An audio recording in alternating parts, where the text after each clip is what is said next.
নমস্কাৰ মৰমৰ নিমিকল তোমালোকৰ মৰমৰ channel Bharati education and information সকলোকে প্ৰথমতে স্বাগতম জনাইছোঁ।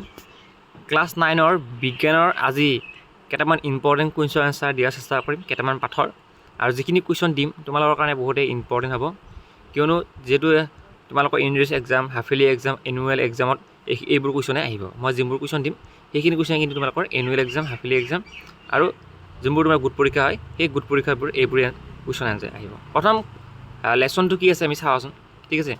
প্ৰথম লেচনটো কি আছে আমাৰ কি, আমাৰ চাৰিকাষৰ বস্তুবোৰ। ফাৰ্ষ্ট লেচন অধ্যায় 1 আমাৰ চাৰিকাষৰ বস্তুবোৰ, ঠিক আছে। ইয়াৰে যিহেতু এই পাঠটোৰ পৰা বহুতখিনি কুৱেশ্যন আহিব, ঠিক আছে। এই পাঠটোৰ পৰা কি হ'ব, বহুতখিনি কুৱেশ্যন আহিব। তোমালোকে কিতাপখন উলিয়াই লোৱা, কিতাপখন ওলাই পেলাই এটা কুৱেশ্যন আহিব পাৰে তোমালোকক। সেই কুৱেশ্যনটো হৈছে যে পদাৰ্থৰ ভৌতিক গুণ কি হ'ব পাৰে, পদাৰ্থৰ ভৌতিক গুণবোৰ লিখা বুলি হ'ব পাৰে, ঠিক আছে। প্ৰশ্ন আহিব পাৰে যে পদাৰ্থৰ ভৌতিক গুণবোৰ লিখা, তেতিয়া তোমালোকে লিখিব লাগিব কি, পদাৰ্থবোৰ কণিকাৰে গঠিত। নেক্সটটো লিখিবা কি, পদাৰ্থ কণিকা এইবোৰ লিখিবা। নেক্সট তোমালোকে কুৱেশ্যন আহিব পাৰে যে পদাৰ্থৰ কণিকাবোৰ কিমান ক্ষুদ্ৰ, কুৱেশ্যনটো আহিব পাৰে, ঠিক আছে। লগতে তোমালোকে কিতাপখনত পাবা তলত লেখা আছে, এইটো চাবা, এইকেইটা যে আছে যে ভৰৰ এছআই একক কি, ভৰৰ এছআই একক হৈছে তোমালোকে লেখাইছা কিলোগ্ৰাম। আয়তনৰ এছআই একক কি, কিউব মিটাৰ, কি হৈছে কিউব মিটাৰ। এইবোৰ কুৱেশ্যন কিন্তু তোমালোকক পৰীক্ষাত আহে, ঠিক আছে, 1 মাৰ্কছৰ কুৱেশ্যনত।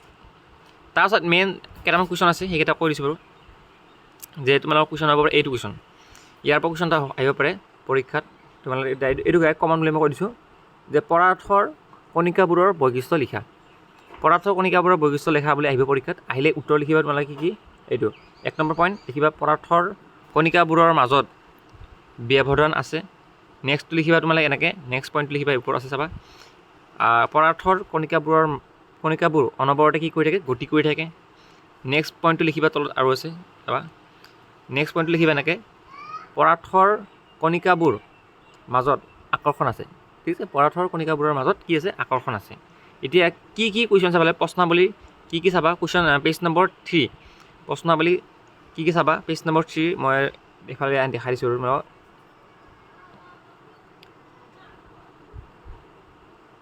তোমালোকে কুৱেশ্যন নম্বৰ কি চাবা, 1টো চাবৰ প্ৰয়োজন নাই। কুৱেশ্যন নম্বৰ চাবা তোমালোকে ডাইৰেক্ট 2, 3 আৰু 4, 2, 3 আৰু 4, ঠিক আছে।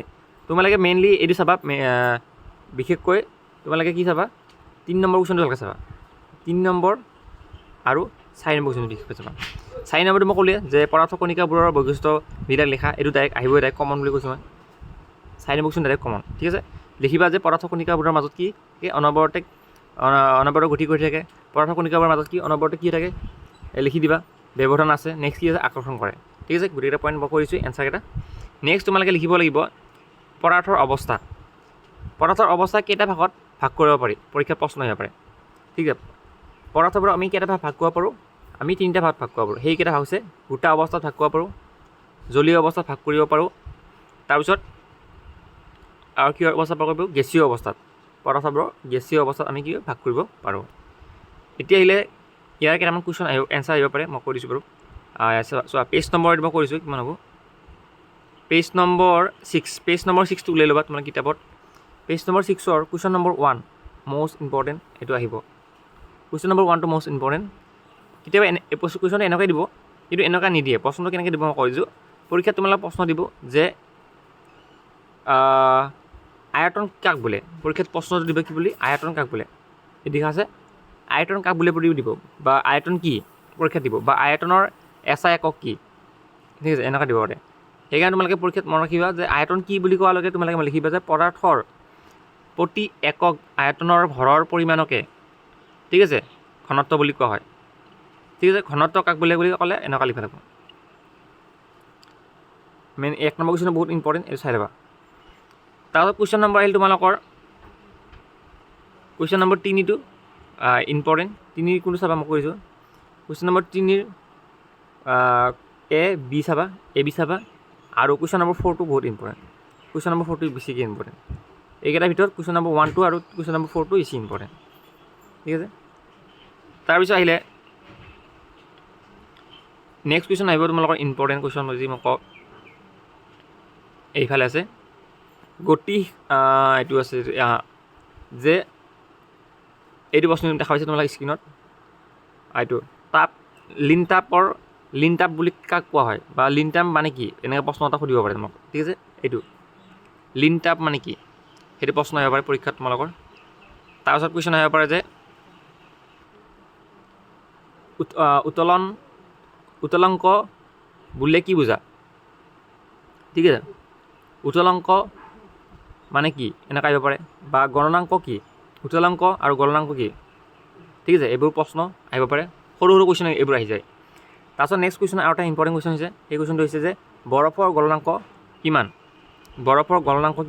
প্ৰশ্ন অহাৰ লগে লগে লিখিবা 273.16 K ঠিক আছে লগতে তোমালোকে আহিব পাৰে পিছে বি গলন বুলিলে কি বুজা ঠিক আছে ইমান এটা নাহে তথাপিও চাই যাবা ইম্পৰ্টেণ্ট এইবোৰৰ পৰা সৰু যিহেতু এই তোমালোকৰ প্ৰথম পাৰ্টটোৰ পৰা বেছি কুৱেশ্যন আহে আৰু টোকা এটা দেখা পাইছে তোমাৰ তলত ইফালে এই টোকাটো যে উষ্ণতাৰ এছআই একক কিমান উষ্ণতা তাৰ এছআই একক হৈছে কি কেলভিন কে ঠিক আছে উষ্ণতাৰ এছআই একক কিমান কেলভিন কে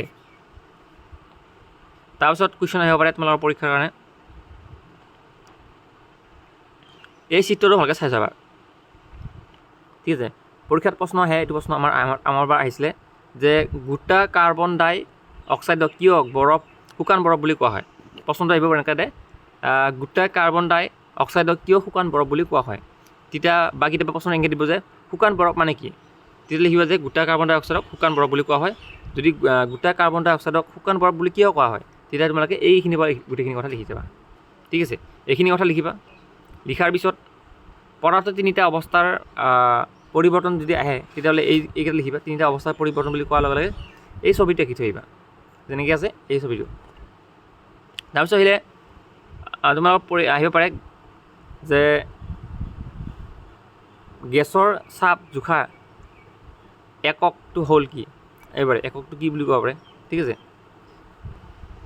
তাৰপিছত আহিব পাৰে কুৱেশ্যন নম্বৰ পেজ নম্বৰটো মই কৰিছোঁ পেজ নম্বৰ 9 কুৱেশ্যন নম্বৰ প্ৰশ্নাৱলী কুৱেশ্যন নম্বৰ 1 ইম্পৰ্টেণ্ট ইয়াত দুটা চাবা A B চাই যাবা ঠিক আছে পৰীক্ষা এই দুটা আহে 2 নম্বৰ কুৱেশ্যন A B চাবাই এই দুটা আহে আৰু কুৱেশ্যন নম্বৰ আহিব কিমান 4 এইকেইটা ইম্পৰ্টেণ্ট ঠিক আছে 1 2 আৰু 4 তাৰপিছত কুৱেশ্যন আহিব পাৰে তোমালোকৰ যে বাষ্পীভৱনে ঠাণ্ডা কিদৰে কৰে ঠিক আছে বাষ্পীভৱনে ঠাণ্ডা কিদৰে কৰে প্ৰশ্নটো আহিলে এনচাৰটো তোমালোকে এইখিনি লিখি দিবা ঠিক আছে এই কুৱেশ্যনটো যে আহে বাষ্পীভৱনে ঠাণ্ডা কৰে কিদৰে তেতিয়াহ'লে এইখন কথাখিনি লিখি দিবা তাৰপিছত আহিব পাৰে প্ৰশ্ন আৰু এটা আহিব পাৰে যে আমি কুৱেশ্যনটো আহিব পাৰে এনেকুৱা যে গৰম এইটো কুৱেশ্যন আহিব যিটো এতিয়া গৰমৰ দিন প্ৰশ্ন আহিব যে গৰমকালি আমি কপাহী কাপোৰ পিন্ধা উচিত কিয় বা এনেকুৱা ধৰিব যে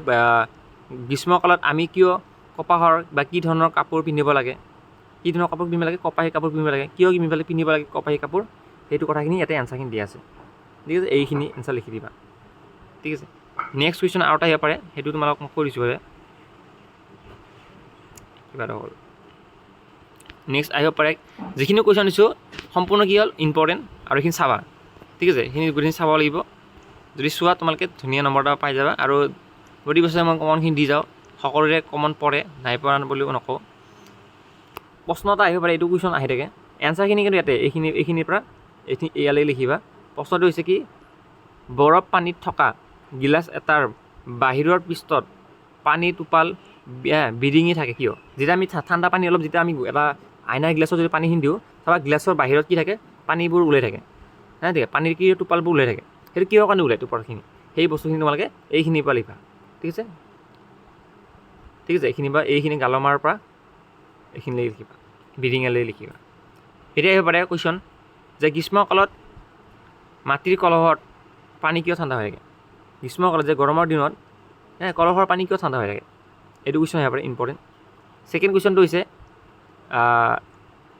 ছেকেণ্ড মানে তোমালোকৰ এই 5 নম্বৰ কুৱেশ্যন চাবা যে গ্ৰীষ্মকালত আমি কি ধৰণৰ কাপোৰ পিন্ধিব লাগে বা গ্ৰীষ্মকালত আমি কিয় কপাহী কাপোৰ পিন্ধা উচিত এই কুৱেশ্যনটো আহিব পাৰে ইম্পৰ্টেণ্ট তাৰপিছত আহিলে তোমালোকৰ এই পাঠৰে কেইটামান ইম্পৰ্টেণ্ট কুৱেশ্যন আনচাৰ আছে সেইকেইটা তোমালোকক মই তলত দেখা দিছোঁ এই চাৰ্টখন এই চাৰ্টখন আহিব পাৰে পৰীক্ষাত তোমালোকৰ ডাইৰেক্ট নাহে যে এনেকৈ দিব উচ্চতাৰ এছআই একক কিমান উচ্চতাৰ এছআই একক কি কেলভিন মনত ৰাখিবা দৈৰ্ঘ্যৰ এছআই একক কিমান মিটাৰ ভৰৰ এছআই একক কি সেইটো কিলোগ্ৰাম ওজনৰ এছআই একক কিমান নিউটন আয়তনৰ এছআই একক কিমান কিউব মিটাৰ ঠিক আছে তাৰপিছত আহিব পাৰে ঘনত্বৰ এছআই একক কি হৈছে কিলোগ্ৰাম পাৰ কিউব মিটাৰ ঠিক আছে এইটো আহিব পাৰে আৰু চাপৰ এছআই একক কি পাস্কেল ঠিক আছে PA এইকেইটা ইম্পৰ্টেণ্ট এইকেইটা বস্তু অলপ মুখস্থ কৰি থাকিবা এইকেইটা বস্তু তোমালোকৰ মেট্ৰিকৰ সময়তো দৰকাৰ হ'ব সেইকাৰণে এতিয়াৰ পৰা যে মুখস্থ কৰি দিয়া টেনশ্যন নাই তাৰপিছত অনুশীলনী আহিল এই পাঠটোৰে অনুশীলনীৰ কুৱেশ্যন এনচাৰ কুৱেশ্যন নম্বৰ 1 টো পূৰা সম্পূৰ্ণ চাবা কুৱেশ্যন নম্বৰ 2 চাবা সম্পূৰ্ণ ঠিক আছে তাৰপিছত চাব লাগিব কুৱেশ্যন নম্বৰ 5 ইম্পৰ্টেণ্ট ঠিক আছে তাৰপিছত কুৱেশ্যন নম্বৰ 7 এইকেইটা চাব লাগিব কুৱেশ্যন নম্বৰ 7 আৰু চাব লগা এইফালে আৰু একো নাই ঠিক আছে এইখিনি আছিল এইটো পাঠৰ আৰু ভিডিঅ' চাই ভাল লাগিছে লাইক কমেণ্ট কৰিব নাপাহৰিবা নেক্সট ভিডিঅ' আমি লগ পাম যে আমাৰ চাৰিওকাষৰ পদাৰ্থবোৰ বিশুদ্ধ নে ঠিক আছে অধ্যায় 2টো আমি নেক্সট পাৰ্টত চাই আছোঁ নেক্সট ক্লাছত থেংক ইউ